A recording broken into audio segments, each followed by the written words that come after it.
আমার আপনার মায়ের প্রসব ব্যথার কষ্টের বিনিময় আল্লাহ যদি একটা ডাকে একটা হজের সওয়াব দেয়, আর আমাদের প্রতি এত নির্দেশ মা বাবার জন্য ভালো ব্যবহার করা, এই কাজটা আমাদের মানা দরকার আছে কিনা বলুন বাবারে। এখানে ওয়াজ করলে কিয়ামত পর্যন্ত হামালাতুহু উম্মুহু কুরহা ওয়া ওয়াদাতুহু কুরহা, তোমার মা তোমারে পেটে লইয়া যখন হামিল ছিল কি কষ্ট করছে রে, আমি আল্লাহ জানি রে, আমি আল্লাহ জানি। দুনিয়ার কেউ দেখে নাই, আমি দেখছি। যারা বাবা হইছেন আপনারাও কিছু বলতে পারবেন। মেয়েরা প্রথমত বাচ্চা হয়, প্রথমত মহিলারা বড় ভয় পায়। মানুষকে বলবো কি, আমার নিজের বেলাও দেখছি, প্রথম বাচ্চা হবে রাত্র গভীর 2টা 2:30 3টা, আমার বিবি পায়ে ধরে বসে বসে কান্দে। প্রশ্ন করলাম কান্দো কেন? জবাব দিচ্ছে স্বামী পেটের ভিতরে সন্তান এত নড়াচড়ি করে গো, কষ্ট লাগে গো স্বামী, মন কয় আমি বাঁচবো না, যদি আমি মরে যাই গো তোমার পায়ে ধরি আমারে মাফ করে দিও।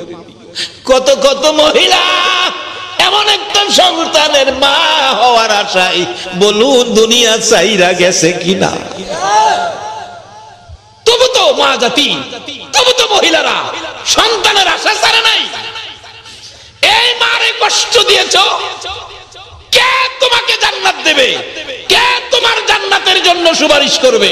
কখনো আমার নবী তোমার সুপারিশ করবে না, আল্লাহ তোমাকে জান্নাত দিবে না।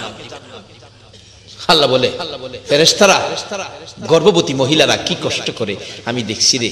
কত মা সারা রাত দাঁড়ায় রয়েছে, বিছানাটা শুইছে না, এরপরও সকালে সংসারের কাজে ব্যস্ত। কত কষ্ট মা, কাইতিয়ে শুইতে পারছে না, চিতিয়ে শুইতে পারছে না, কি যে কষ্ট।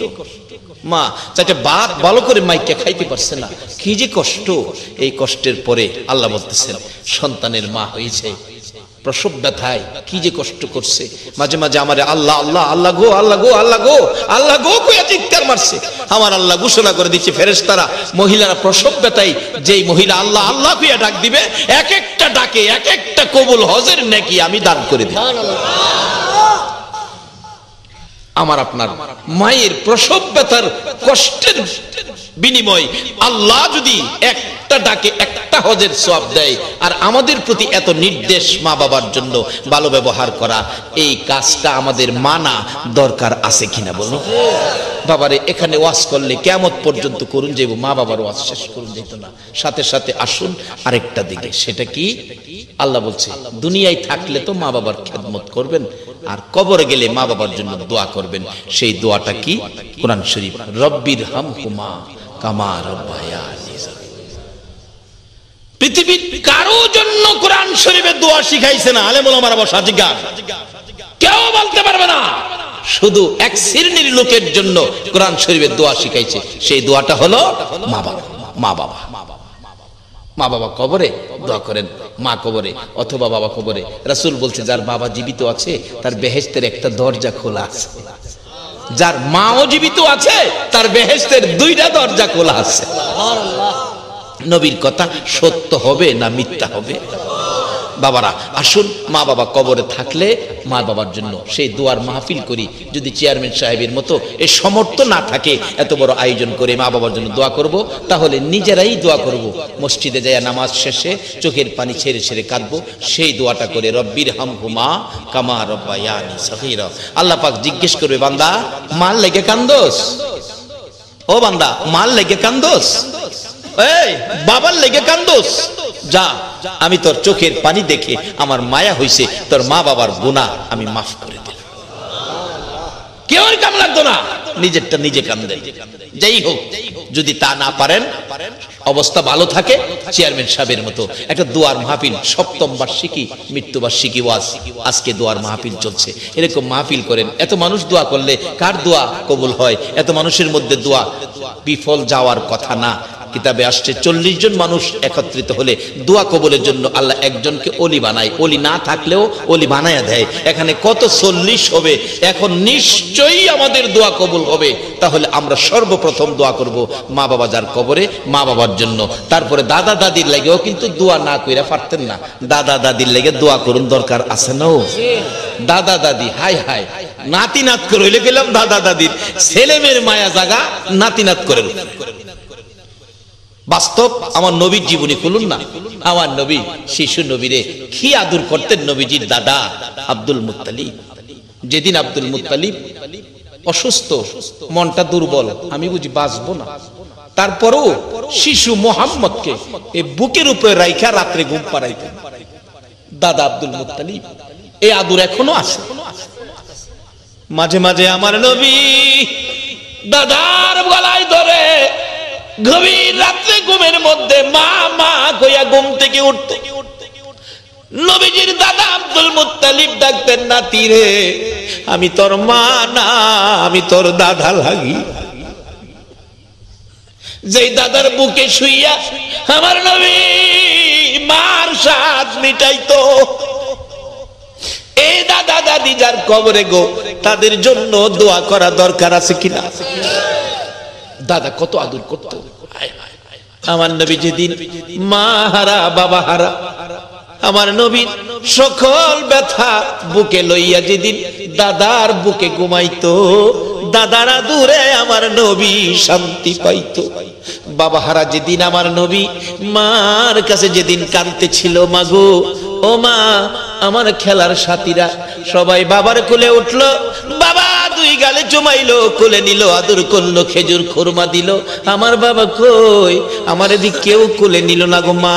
আমি তো একদিন মা বাবা কইয়া তো ডাকতে পারলাম না, বাবার কোলে উঠলাম না। মা কাঁদতেছে, ও শিশু মোহাম্মদ, তোমার বাবা মদিনার জমিনের নিচে ঘুমিয়ে গেছে, তোমার বাবা দুনিয়ায় নাই। মা মা গো, ঘুমিয়ে যদি থাকি গো, আমার যে মন চায় একদিন বাবার কোলে উঠতে।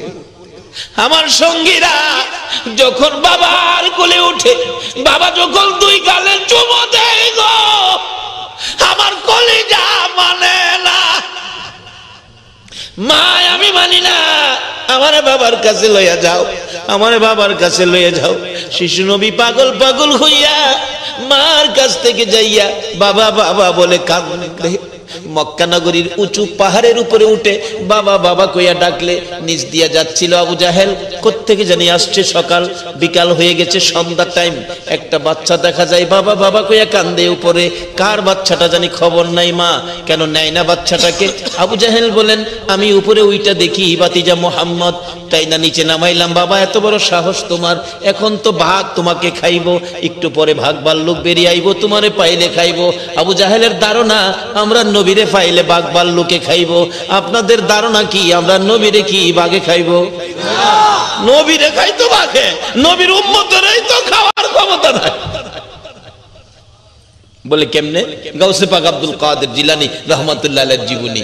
উনি একদিন আবু সালেহ জঙ্গি মুসা ব্যবসার উদ্দেশ্যে বাইতে বাইরিব, পিছে পিছে যায়। আব্বা আমি আপনার লগে যাবো, কিছু ফুলাফান আছে না এরকম, বাবার লগে যাইতো খেলতে। আব্বা আমি আপনার লগে যাবো। আব্দুল কাদের জিলানী খালি আব্বা আমি লগে যাবো। বয়স মাত্র 7 বছর। আবু সালেহ কয়, বাবা রাস্তাঘাট ভালো না, লগে যায় এই দিনে বিপদ আপদ হইতারে না যাম। ওই অনেক ফুলাফান দেখে আছে যাইব, ওই গরু বাজারে বাবা গরু কিনবো। হ্যাঁ পাগল হয়েছে, 7 বছরের বলা গরু কিনতে যাইবো। বাবা কয় বড় বড় গরু ভাড়ার তলে বললে সেফ সেফাই লইব তোরে। কয় না যাম। ওই অবশেষে 10টা টাকা দিছে। বাবা নাও 10টা টাকা দিলাম তো যাও না কেমন, এটা তো মজা খাইলাও, গরু বাজারে যাও নিত না। বাবা 10টা টাকাও লইছে। বাবা যখন রিক্সা তুইটা রিক্সা টান মারছে, পিছে দা রিক্সার বডির দেরে হয়ে বই রইছে। বাজার কাছাকাছি গিয়া কয় রিক্সাওয়ালা রে, কই রে তোর ফুলা আছে? খোঁজি আছে তো। বিরক্ত করে, খোঁজা মাইজলা ফুলাটার বিরক্ত সহ্য করতে। হ্যাঁ যে জানান না জ্বালা, 10টা টাকা দিয়া প্রত্যেক দিন আউন লাগে। আমিও আজ 10টা টাকা দিয়ে আইছি, হইতেই না। হ্যাঁ পিছতে বাইরে আবু আমি আয় পড়ছি তো। মাঝে মাঝে মন জ্বালান না বলাবান আছে না, আছে না। তা আমরাও লইনা জ্বালান না বলাবান ওই জায়গা মাহফিল শেষে হাত বাড়াম, কিছু না দিলে হাত নামাইতাম না। কি কন? 10টা টাকা হলো মো বাজার হয়ে যামু। আবু আমি আই বসছি এমন পাগল তুইয়া যাও জানা। আবু সালে কই কি করমু হ্যারে তুইয়া যাইবার ডক নাই। 7 বছর বয়স যাইতাছে, দুইজন হাঁটতে হাঁটতে পাহাড়ের নিচে দা রাস্তা দেখে উপর থেকে দুইটা বাঘ বা ওই চেহারা দুইজনকে দৌড়বো। আবু সালে চোখে পড়ছে বাঘ। বাবা আব্দুল কাদের সর্বনাশ হইছে, কে লেগে আইছো বাবা? আমারে খাইছিন খাইতো, আমার সন্তানেরে খাইবো, আমি বাপ হইয়া কেমনে সহ্য করব? বাবার চোখের পানিই পড়ছে। বাঘ দেখছে কি করবো, খাইবই তো। আবু সালে কান্দে আর আব্দুল কাদের 7 বছর হাঁটে। বাবা কান্দেন কি লেগে? বাঘ খাইবো। ও এর লেগে কান্দেন? বাবা আমি কান্দি আর তুমি হাসো। বাবা আমি যে হাসি কি লেগে জানেন? বাঘে খাইতো না। ফুলাফান মানুষ কত কথাই, ফুলাফানের কথাই কি বাবা ভাড়া এটার বিশ্বাস করতো। এটা কথা কইলা বাঘে খাইতো না, বাঘে আবার মানুষ পেলে খায় না। বাবা অন্য মানুষ আর আমরা মানুষ বেশ কম আছে, খাইতো না। যদি আপনি বই পান আমার আগে দেন। চিন্তা করেন 7 বছরের বলা কয় আমার আগে দেন, আপনি বই পাইন না। কতে তোমার আগে দিতাম, আব্বা বই পাইন না। আচ্ছা যাও তো আগে যাও। আগে যাইতেছে, বাঘ দূর থেকে হাত বাড়ে, ভাগ আমরা দুইজনে খাইবার চিন্তা করতেছো? আমরা দুইজনের পরিচয় জানো? আমরা কিন্তু আখিরি নবীর উম্মত। কোন নবীর উম্মত? কোন নবীর উম্মত? যেই নবীরে আল্লাহ সকল সৃষ্টির সামনে চ্যালেঞ্জ করে ছাড়ছে, ওমা আরসালনাকা ইল্লা রাহমাতাল লিল আলামিন। সকল সৃষ্টির জন্য যিনি রহমত, আমরা সে নবীর উম্মত। বাঘ তো লেজ লারানি বন্ধ, যেই খাক খোপ আছেন এটা নরম হয়েছে। এরপরও দেখেন নাই আইতাছে। আবু সালে কয় বাবা সুবিধা দেখা যায় না। গাউসে পাক আব্দুল কাদের জিলানী 7 বছর বয়স বলতেছে বাবা ভয় ভয়েন না, আমাদের খারান খারান দুইজনে খারান খারাইছে। দেখেন ভাগাইয়া আমরা খাইবো দূরের কথা, সালাম করি তুকুল ফাইতো। যার পরিচয় দিছি খাইতো কি ঠিকই ভাগাইয়া দুইজনের ভাবে সালাম কেরা বিদায় হয়ে গেছে। সকল মাখলুক আমরা নবীরে চিনি কিনা করি। অহন আমরা এই নবীর উম্মত হইতে গেলে আল্লাহ আমাদেরকে একটা রাস্তা দেখাইছে, আমানুদ খুলু ফিসসিলমি কাফা। বাবা লন কিছু ভেজাল যেটা এই দেহের মধ্যে ঢুকে গেছে এটা লন ছাইরা দেই, ছাইরা দিয়া আখিরি নবীর উম্মত হওয়ার জন্য যে জিনিসগুলি দরকার এই জিনিসগুলি লন খুঁজা বাইর করি। যাই হোক, কেন বাইর করতে হবে? আমাদের যে ঘোষণা হয়ে গেছে, ওয়ারেন্ট হয়ে গেছে, কুল্লু নাফসিন যায়িকাতুল মাউত, সকল প্রাণী যে একদিন আমাদের মরতে হবে, তার আগে আমরা সেই রাস্তাটা খুঁজে বের করি। কেন? রাসূল আরেকটা ফাইসালা দিয়ে গেছেন, কাফা বিল মাউতি ওয়াইজান, একটা ওয়াজ যথেষ্ট মনে করো যে তুমি একদিন মইরা যাবেগা, এদেশে তুমি থাকতা না। যাই হোক, সেই রাসূল নিজেও কাঁদতেন বাবার ব্যথায়।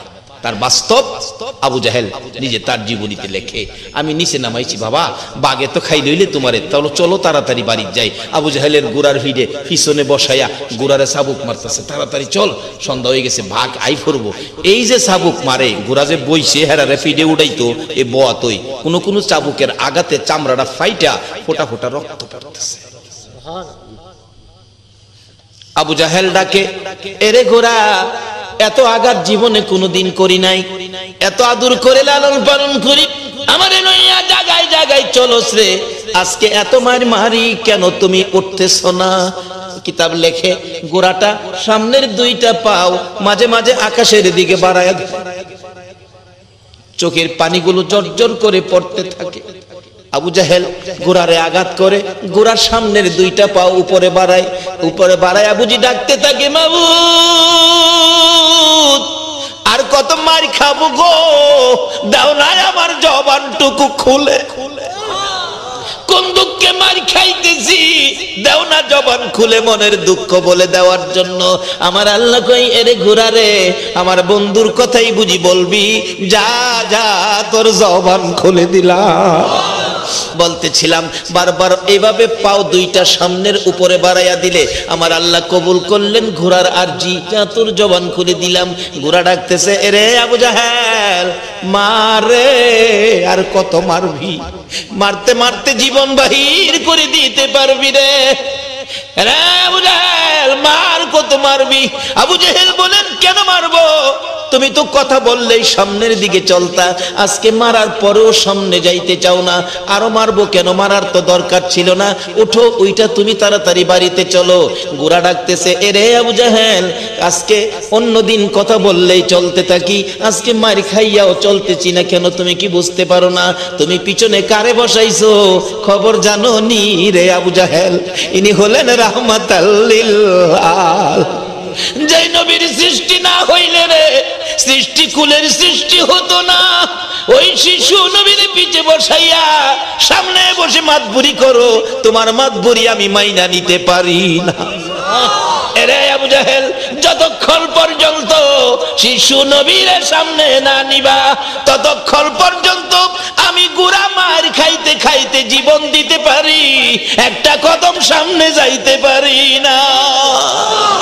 আবু জাহেল ডাকতেছে, বাবা গো সামনে আসো গো বাবা, বাঘ ভাল্লুক বেরিয়ে আসবে। আমার নবীকে সামনে দিলে আবু জাহেল পিছে গেলে ঘোড়া দ্রুত গতিতে চলছে, পড়ছে আমেনার কাছে। আমেনা গো, বাঘে খাইতো আমি যদি না দেখতাম। আমেনা মুস্কি মুস্কি হাসে, ও আবু জাহেল, এটা আমার কেমন সন্তান রে, আমি জানি এই সন্তানের কোনোদিন বাঘে খাবে না। এই সন্তান পেটে যেদিন ছিল আমি দেখেছি জংলার বাঘ আমার পায়ে সালাম করে বলে গেছে, আমেনা গো সাবধানে থাইকো গো, তোমার পেটে রাহমাতাল লিল আলামিন। বাবার চোখে পানি, কানতে কানতে বাড়িতে আইসা দেখে তার মাও কান্দে। কেন কান্দো? কান্দি মনের দুঃখে। তুমি কেন কান্দো? কান্দি রে তোর ছেলের কাছে বলে ভাঙতি নাই। কার কষ্ট কার জন্য করলাম? দুইজনের চোখের পানি কানতে কানতে। আর ওহানের দিনের অবস্থা কি? সাবধান হও, তালাশ করো আমার নবীর তরিকা কোথায় আছে। আমার নবীর তরিকাকে প্যাকেট করে রাইখা মন যা চা তা করতেছো। আর বেশি দিন বাকি নয়, কোন দিন জানি তোমার মৌদের নিশান উইরা যায়। কবরে যাওয়ার সময় নবীর তরিকা লইয়া নিয়ে যাইতে পারো, ইচ্ছা না থাকলেও তোমাকে স্মরণ করায়। কি বলেন, মাটির নিচে দেয়বেলা আমরা কি কইয়া দেই? বিসমিল্লাহি ওয়া আলা মিল্লাতি রাসূলিল্লাহ। সারা জীবন রাসূলের খবর নাই, কবরে দেওয়ালা বুঝি মিল্লাতি রাসূল। বলতেছিলাম ওই মহিলা ডাকতেছে তার স্বামীর নাম লইয়া, আমার জানা ঘটনা বলছি। ফালু, শেষ কথা। ফালু কি এ বাঙ্গা করে আমি থাকবো না, আমার বাপের বাড়িতে একতলা বিল্ডিং চলো যায়। লও জায়গা। মেয়েটা আগে আগে যায়, পিছে পিছে এমএ পাস ছেলেটা যাইতেছে। মা ডাকতেছে, বাবা গো বিবি পাইয়া রওনা করছো, আমি মা কি আর দেখবা না? একটু দাঁড়াও, তোমার কাছে দুইটা কথা বলি। শুনেই না জাগা। পিছে পিছে মা যাইতেছে আর ডাকতেছে, বাবা রে কষ্ট করে লেখাপড়া করাইছি, মনে বড় আশা ছিল এম পাস করবি, চাকরি পাবি, সব হবি, আর লোকেরা বলবে তুমি বড় সাপ।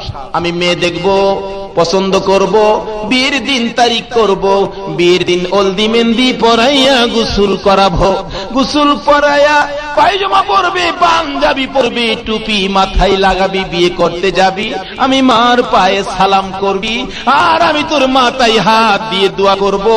বাবা রে মনের আশা। মা দৌড়া যায়, দেখা যায় না, গুর্তি মারছে দেখা যায় না, মা চোখের পানি ছাড়তেছে, মাবুদ এই কষ্ট আমি কার জন্য করছি? আর চোখের পানি পড়তেছে, তাই দৌড়ে গেছে শ্বশুর বাড়ির একতলা বিল্ডিং খালি। এমএ পাস তো, চাকরি পাইছে এনজিও, ৫,০০০ টাকা বেতন। প্রথম মাসে বেতন পায়া মিষ্টি পান সুপারি কার্টুনের কার্টুন লয়া কই যাইতাছে কনসে দেহি। বাবারে বাবা, আম্মা কেমন আছে? জামাই পাইছি, সুড়ু মেয়ের জামাই, ডক্টর আমার লাগে ভাগো মিষ্টি খার কত টানছেন কেরে মিয়া, কমায় আনতেন, আগামী মাসে বেতন পাইয়ালই না দেখছেন জামাই পাইছি। পরের মাসে বেতন পাইয়া মিষ্টি কিনে বাবা কেরে জানি শহরে গেছে দেখা। তুমি বলে চাকরি পাইছো বাজান? জানি না। বেতন বলে পাইছো? কইতারি না। তোমার আম্মার লেগে তো কষ্ট করছে, কিছু কিনা ফাড়াইলা না? সময় নাই, কিছু টাকা দাও আমি লয়ে যামনে, বাংতি নাই। বাবার চোখে গড় গড় করে পানি। বাবা গো গরিব ছিলাম, মানুষের বাড়িতে কাজ করে সন্ধ্যার দিকে বাড়িতে যাইতাম, তোমার জন্য কিছু না লইয়া কোনদিন গেছি না। যদি যা দেখছি ঘুমিয়ে গেছো, ঘুমের থেকে উঠাইয়া কমলা সিলাইয়া সিলাইয়া তোমার মুখে রস খাওয়াইছি, কেমনে কো বাংতি নাই। বাবার চোখে পানি, কানতে কানতে বাড়িতে আইসা দেখে তার মাও কান্দে। কেন কান্দো? কান্দি মনের দুঃখে। তুমি কেন কান্দো? কান্দি রে তোর ছেলের কাছে বলে বাংতি নাই। কার কষ্ট কার জন্য করলাম? দুইজনের চোখের পানি, কানতে কানতে চোখের পানি পড়তেছে। আমার আল্লাহ বুঝিয়া সহ্য করতে পারলেন না। ওই দিক দিয়া ছেলেটার জ্বর আইসা গেছে। 2 দিনের দিনও বসন্ত বেরিয়ে গেছে। 3 দিনের দিনও গুড়া পাইকা গন্ধ ছুটছে। কবিরা জানে বালা করতো এনথেন ফু ফুয়া, কত ফুয়াইতা রোজ গুড়ারে ফু দে ভালোই তো গুড়া আরো সেতে। 4-5 দিন পার হয়েছে, অসহ্য ব্যথা পইচ্ছা গন্ধ ছুটছে। কবিরা যায় দেখলেই ভাগে। বিবি কয় মা আমি আর পারি না, দুর্গন্ধ সহ্য হয় না। শাশুড়ি কয় আমিও পারতাম না, যার ছেলে তার কাছে পৌঁছাইয়া দাও। পরের দিন সকালবেলা পরামর্শ করে মার কাছে পৌঁছাইতে। ছেলেটা ডান দিক বাম দিক তাকায়া কান্দে। এই মার কাছে আমার দিয়া মারে বড় কষ্ট দিছি। এই পাপি মুখ, পুরা মুখ আমি মারে কেমনে দেখাবো? শাশুড়ি কয় অত কথা বলতাম পারতাম না। 50 টাকা রোজ 4 জন মানুষ ভাড়া করে মসজিদের কোনার থেকে শেষ বিদায়ের গাড়ি আইনা গাড়িতে উঠাইয়া বিদায় করে দেয়। কাঁধে লইয়া রওনা করছে। সকাল থেকে মা দরদির কলিজায় যেন আগুন জ্বলতেছে, কিছুই করতে পারতেছে না। নাস্তাটা পর্যন্ত মা পাকাইতে পারে না। কেন জানি কলিজায় অশান্তি। পাড়া প্রতিবেশীরা জিগায় কেন এমন করতেছেন? বুঝি না কেন আমার কলিজায় আগুন জ্বলছে। কিছুক্ষণ পর দেখা যায় 4 জনে কাঁধে লইয়া রাস্তা দিয়ে কারে যেন আনতেছে। মহিলারা ডাকতেছে পাড়া প্রতিবেশীরা রে, আয় রে আমার সঙ্গা, আয়া দেখ রে 4 জনে কাঁধে লইয়া কারে জানি আনতেছে। না জানি কোন মার কলিজায় আজকে আগুন লাগছে। কিছুক্ষণ পর দেখা যায় তার বাড়ির ভিতরে ঢুকতেছে। মা চিৎকার মেরে জমিনে পড়ে গলা কাটা মুরগির মতো লাফাইয়া লাফাইয়া ডাকতেছে, বাবু গো আজকে বুঝি আমার কলিজায় আগুন লাগাইছো। কাদের থেকে নামাইয়া দিলে মা দৌড়ে গেছে। কারে নিয়ে আসছো? দেখে তার বড় ছেলে ফালু। মার দিকে তাকাইয়া চোখের পানি ছাড়তেছে, সমস্ত শরীর পইচা গেছে। মা ডাকতেছে বাবারে, আমারে কেন আগে খবর দিলে না? সব ভুলে গেছে মা। ছেলে মাকে ভুলে যাই গো, মা ছেলেকে ভুলে না। এমন দরদি মারে আর ব্যথা দিও। মা পাশে দাঁড়ায় ডাকতেছে, বাবা আমার আগে কেন খবর দিলে না? ছেলে ডাকতেছে, মা গো বড় শাশুড়ি আমারে বিদায় করে দিছে, বিবি আমারে বের করে দিছে, তুমি আমারে বাইর করে দিবানি সেই কথা আগে খাও। মা দরদি গলার মাঝে আঞ্জা দিয়ে ধরে পচা গুস্তের উপর 2টা সুমো লাগাইছে। বাবারে শাশুড়ি জামাই বিদায় দিতে পারে, স্ত্রী স্বামী বিদায় দিতে পারে, মা কোনদিন ছেলে বিদায় দেয় না।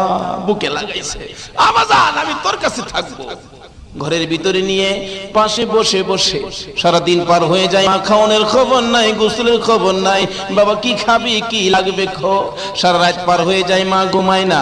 2 দিন পার হয়ে গেছে, 3 দিন পার হইয়া 3 রাত্রের বেলা ছোট্ট ছোট ভাই বোনগুলি ডাকতেছে, মা গো ভাইয়ের দুর্গন্ধ সহ্য হয় না, চাচার ঘরে থাকি যাও।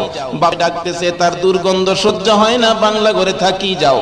রাত্র গভীর হয়ে গেলে শেষ রাত্রের দিকে ছেলেটা ডাকতেছে, মা তুমি কই গো? আমার মন সাক্ষী দেয় আমি বাঁচবো না। আমার ভাই বোন গুলো কই দেখাইয়া দে, আমার বাবা কই দেখাইয়া দে। মা মা ভাই বোন গুলো কই? চাচার ঘরে কেন দুর্গন্ধ করে? আব্বা কই বাংলা ঘরে কেন তোমার দুর্গন্ধ করে? মা গো ভাই বোন দুর্গন্ধে চাচার ঘরে, আব্বা দুর্গন্ধে বাংলা ঘরে, তোমার নাকি কি দুর্গন্ধ লাগে না? মা চিৎকার মারছি, বাবারে 10 মাস 10 দিন পেটে লইয়া কত কষ্ট করেছি, মাবুদ জানে রে, কেউ জানে না।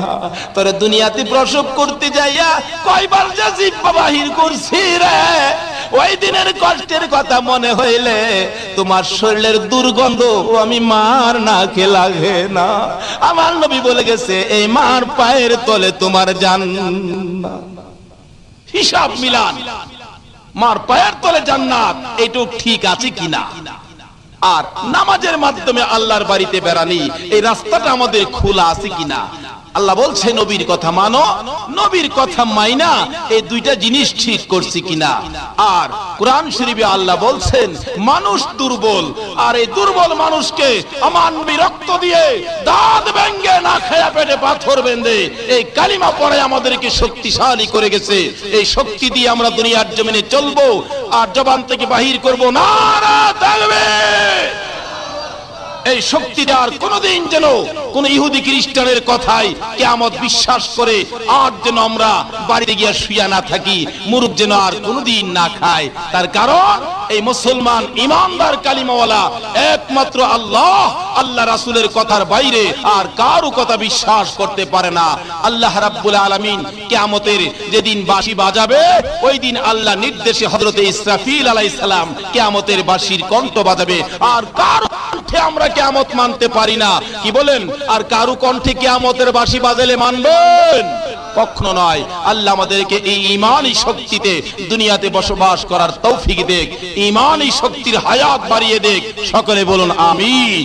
দুনিয়া থেকে বিদায় হওয়ার মুহূর্তে ঈমানের মালা, কালিমার মালা, নামাজি পরহেজগার মুত্তাকি হয়ে যেন আমরা কবরে যাইতে পারি, সেই জায়গায় আমাদেরকে কবুল করুক। সকলে বলুন আমিন।